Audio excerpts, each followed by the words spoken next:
After living in this van broken down for 20 days, I have an update for you guys. I've had a lot of electrical issues with the coils, and after 20 days I'm mobile again. I just went for a 2-hour drive. Everything's running fine now. It seems like it's driving great.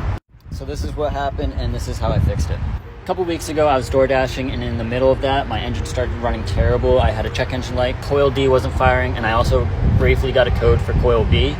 I replaced coil B with a spare I had because I noticed it had a crack in there, and coil D was still not firing right, so I kind of swapped around seeing if it was the coil or the wiring, and it was actually the wiring. I followed the wire back all the way to the PCM. I couldn't find any breaks anywhere. I spent days on the side of the road ripping everything apart, testing everything, and I was getting a weird voltage reading with these wires for the coil, and it didn't look right. It was something with the PCM. I just couldn't figure out what it was.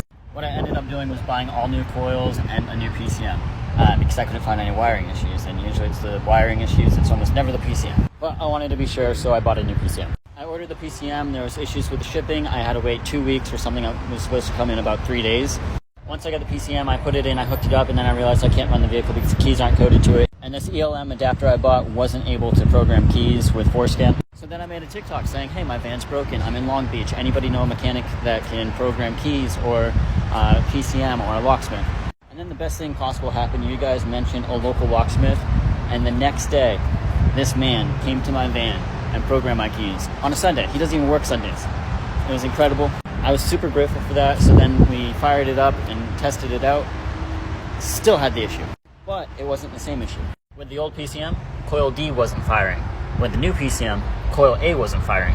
So I got the new PCM program with my keys so I could actually run the van, and I was discussing with the locksmith Hilo what we could do about it, and we were thinking about rebuilding the old PCM, buying the micro, soldering that in, or some other options like buying a new PCM because the PCM might be junk, but it wasn't the PCM this time.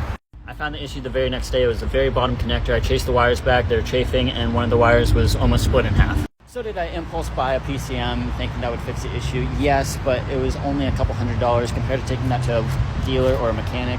I saved a lot of money diagnosing it myself, and now I know that is the issue, and I have a new PCM, so it's going to be reliable, and it's running so much better. Some of the takeaways from this is that I impulse buy parts that I think are going to fix the issue when they probably won't. So now I have a backup PCM, and I could sell that one because it's probably good. I've learned a lot about my vehicle's computer and the wiring in it. It really tested my patience because I had to wait for parts and everything to come together perfectly, and it did. I'm tagging Hilo below. He makes a bunch of great videos on TikTok. Go follow him. I'm so glad I met him, and without him, my van wouldn't be running right now.